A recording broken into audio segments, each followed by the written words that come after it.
Hello, it's Talking Reds. Good morning, it's John Gibbons. I'm here with Craig Hannan, and we're here to bring you all the latest going on in terms of Liverpool FC news right here from our lovely studio on the Pier Ed. And yeah, Craig, it's still a little bit of fallout from Monday night. Obviously, it's not even been 48 hours yet, still the game. And, a lot of talk yesterday about Liverpool's injury problems, bit of witch chat, which I wasn't necessarily expecting, and then the Darwin Nunez stuff sort of rumbling on as well. He issued an apology late last night. What have you sort of made of all the chat around the game sort of since then? Now we've all had another sleep and we're a bit less hungover. Fucking hell, I mean, there's been a lot of chat around needing a new midfielder, and Naby Keita was sat on the bench unused. That was the insane thing. I was pissed off I was pissed off in Nunez, I'll be honest. Like, I know he's a young footballer, and I know his sort of senses will be heightened. He'll feel like no pressure. It will be pressure, even having scored 2 goals for Liverpool. There will be pressure. He'll be keen to impress, and he's let that boil over. I was pissed off because it seemed like he'd already given him a little nibble just before he gave him the bigger nibble. And look, he was caught hook, line and sinker. And it annoyed me really, and so I think Liverpool go on and win that game if we've still got 11 men. Although we were better somehow with 10 men, which I don't fully understand still. But I'm not sort of, I've not got the pitchforks out. I'm not going to bed angry at night about it. I'm not saying the league's over. I'm not worrying like that. There's 36 games still to be played. Man City drop points against Palace all the time. We've seen that before in the past. I want a big reaction at Old Trafford. I don't think there'll be a better game to have next than Manchester United at Old Trafford. Yeah, I mean, it's a shame again. We've got to wait until Monday night, but it is an ideal next game. Obviously, they're struggling. There's going to be sorts of protests and things like that. They're in an even tougher position than we are. Really, we're obviously still unbeaten. They've lost both those games, so it is a nice one to pick up. But it's about getting lads available and going there with the strongest possible team, isn't he? Bobby Firmino isn't involved. He's the most likely one to come back in for Darwin, but we need to sort of get him fit again. We need to know what on earth's going on at centre half, because we seem to go through about 7 of them in a week and then end up back at our mate Nat Phillips. We had loads last year. Where have they all gone? I think that was a key part as well. I think there wasn't any sort of massive mistakes from Nat Phillips, but you can see. You see the difference when Gomez comes on. The progressive balls he's playing into midfield is so direct, and he's finding spaces, and suddenly Liverpool are on the attack, and we didn't have that in the first half. I think you see with the goal as well. I'm not saying it's Nat Phillips. It's Nat Phillips that was at fault or anything like that. I just mean that. There's obviously a massive drop-off. We can't do anything about that, but we could do I think Gomez should be. If Gomez has come on for 3 minutes and it was just a knock, fingers crossed he's all right for Old Trafford. I think this is a renaissance for Joe Gomez if he's able to stay fit. I'm really excited about potentially being Gomez's season, John. I'm not going to lie. Well, he looked fantastic when he came on, and a real sort of bright moment from a bit of a frustrating night. So yeah, let's all hope Joe Gomez is back Monday. Let's hope we've got another couple of midfield options. If Naby was still feeling a bit sort of, lethargic, let's say, after his illness. He's got another week. Apparently Jordan Henderson, they weren't sure about something, so he could only play a little bit. I think most of us would like to see him sort of start at Old Trafford, especially how well he played there last year. So hopefully there is a few more back really, and this witch has got off like the Jürgen was on about. I haven't seen this yet. I've just heard lots of witch chat, and I've not really sort of understood the full. Has he said there was a witch at the training ground? I think he's. I don't think he's. To it. Yeah. Potentially. I don't think he's like. I think it's a metaphorical witch rather than like a real one. But text in if you've got any or you've seen it, or mates who are into exorcism. I was gonna say. Get rid of her. Yeah. If any of your mates are like, dabble in a bit of getting rid of spirits from places. Derek Akora is maybe what we need. Maybe. Yeah. Especially in the Kirby area, just to get over there as quick as possible. Yeah. Ideally, the handy. We don't really want to be playing travel time. Do you know what I mean? Like, we're not made of money. But so if you've got anyone in the local area who's good at exercising demons, then text in. Please get in touch, and we'll see what we can do. Are we paying for this, by the way? It's coming out of your budget, not the marketing budget. As long as I can make content out of it. As long as I can film Derek Akora bouncing down to Kirby. Like when there was apparently Bruce Grobbelaar pissed on the post, Yes. didn't he, to sort of to box the 19th league title. This can be the latest one, and we'll get all the credit. So it's marketing then, really, isn't it? It's about brand building. And there it goes, into my budget as usual. There we go. I love posting the Craig's budget. It's one of my favourite things to do, marketing that, absolutely.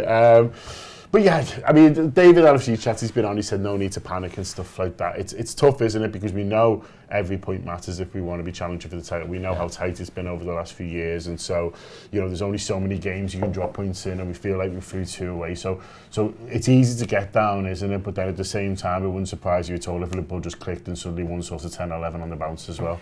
We're disappointed. Like, it's all right to be disappointed. Yeah. It's all right to say you're disappointed. You don't. It doesn't have to be the extremes of like panic, it's all over, blah blah blah. You know, it's like we're all disappointed. The players will be disappointed as well. Jurgen will be.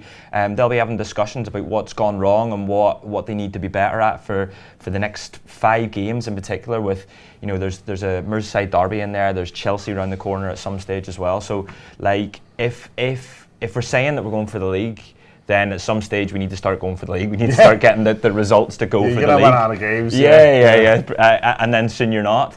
So like, you know, I don't think there needs to be massive hysteria. I don't think we need to be shouting from the rooftops that we need a midfielder because it won't solve our problem. Us signing that fella that's going to Wolves for 34 million does not win us the league. I'm just saying that now.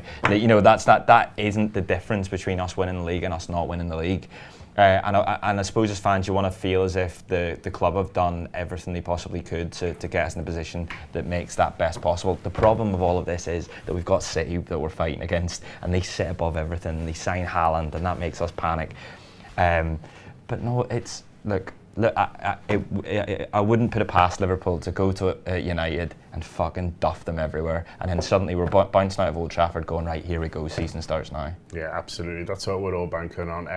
Your United preview starts on Thursday. That's how it works. That's how we work at the Anfield Wrap. And so, you know, this is getting towards the last chat of that Crystal Palace game. I mean, what else is there left to say, to be honest with you? Darwin Nunez has done a little apology for everyone. So there we are. Hopefully that makes a few people feel a little bit better. I'm glad it's short, by the way. Yeah. I didn't want some Harry Maguire nonsense, you know what I mean? Oh, I've disappointed the fans, like, you know, it won't happen again, blah, blah, blah. Like, I would have lost a bit of respect for him. I'm quite happy. He's just gone, saws, see you soon. Like, he's done his little... What was I thinking of there? What am I like? Mad one, no? You out? One of them, no, absolutely.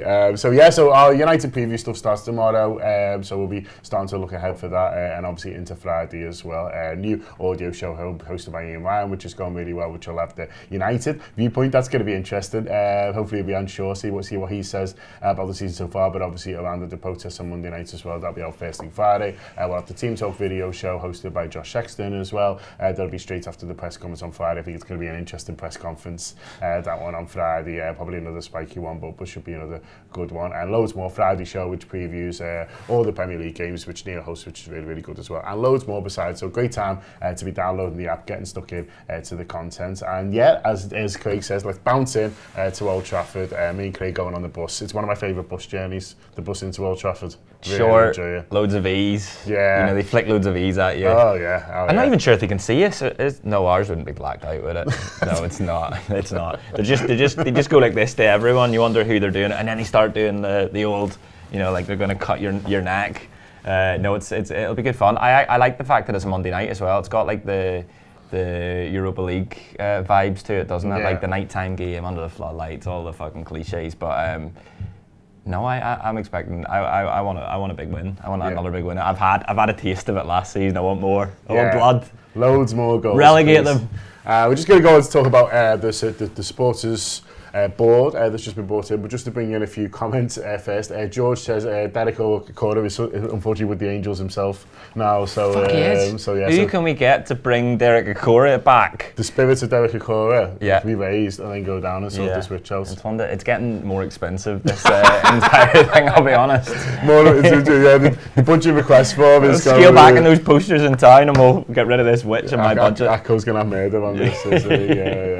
Mark Swain says, Gibbo, you could get the exclusive interview with the witch. I mean, we are on the FSG payroll after all, so if anyone's going to, then surely it is. John box it. And so that's where we got the t-shirt from. It is 80s Casuals, which is a Liverpool label, and Top People, so have a little look on there. Obviously, we've got all our fantastic merch on sale as well, if anyone wants to get. No one ever fucking asked me where I get my t-shirts. They're all grey. That's a plain top, that Craig. Plain grey t-shirts. Yeah, 80s Casuals, good, really good lads from Liverpool.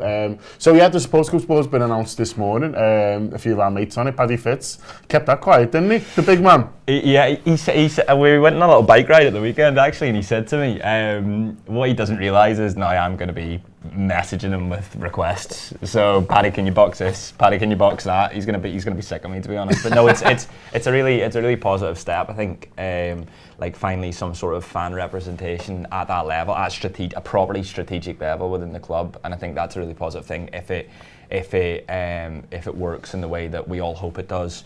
But you go through the list of names and it's varied and it's there's Span Cop, obviously that's Paddy representing the Span Cop. There's Cop Outs. There's the Spirit Shankly and chaired by Joe Blott, and I think it's a really positive step that supporters can be part of the solution going forward, and that we can hopefully prevent and future-proof any fucking madness like the Super League. Well, that's the funny thing, because I was thinking about it before, and in a way, the better it does, the less we'll hear from it. So the ideal situation is we get into about 8 months' time and goes, oh, fucking hell, we haven't heard much from that supporters board, have we? Do you know what I mean? And like, brilliant, they're doing their job. Yeah, that is great. That is what we want. And so the less we hear from them in the nicest possible way, the better, really, because if Joe Blott's putting statements out and stuff like that, then something's gone wrong, hasn't it? Yeah. Although Paddy's going to hear loads more from me. Oh, yeah. I mean, Paddy's not off the hook in no possible way. Text in if you want Paddy's direct line to put in your own requests. For what Paddy can source on this. What would you request?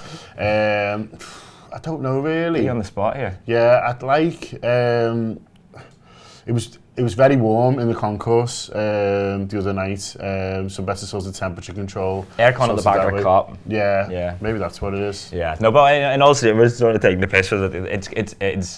It's like genuinely exciting. I think that. I suppose that the club are thinking this way, and you can argue whether they've been forced into this position off the back of what FSG tried to do around the Super League, or you can look at it another way, which is like it's really positive, not just for the decisions made now, that fans are going to have representation for decisions made in the future, for future generations. Robin Mason wants to know where your jacket's from, mate. I've got a few of these actually. Do you know what? Finally, I'm getting some nice things from YouTube around what I'm wearing. I'll put it in the comments. Absolutely, yeah. So fingers crossed the supporters ball works well. Congratulations to all the people who sort of made it on there. Nice one to them. Apparently they only do 2 years, then it's a big change, which is interesting. I'm worried that at some point it's going to get to us. Do you know what I mean? If they keep going through these, 15 people's quite a lot, isn't it? Every 2 years, then they got to swap it all. Like jury duty, like do we all have to have a go at some point? I've got a lot on. yeah. I think about it. I think I'd quite like it. I think it's good that they're meeting 4 times a year, which is quite exciting. Like that doesn't feel like a lot. You won't be able to text yourself as well, so that'd be one thing. True, yeah. Save 10p every text. No, I'm just saying you'd have the advantage over Paddy. Because he's got you to deal with the new one.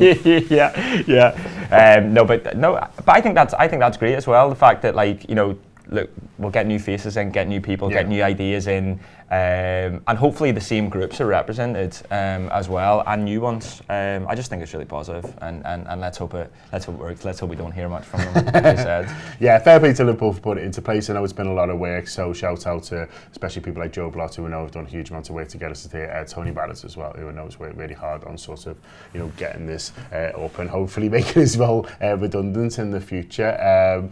But yeah, that's been Talking Reds. Hope you've enjoyed that this morning. Like I mentioned, there's loads of great stuff coming out of the Anfield Wrap over the next few days as we look ahead to this huge game against Manchester United. I will just say as well, a really exciting what football means to me next week as well. A big Hollywood star who is on the Anfield Wrap next Wednesday, so that is really exciting as well. So brilliant time to make sure you download the app, make sure it's on your phone, make sure you're getting all our great content.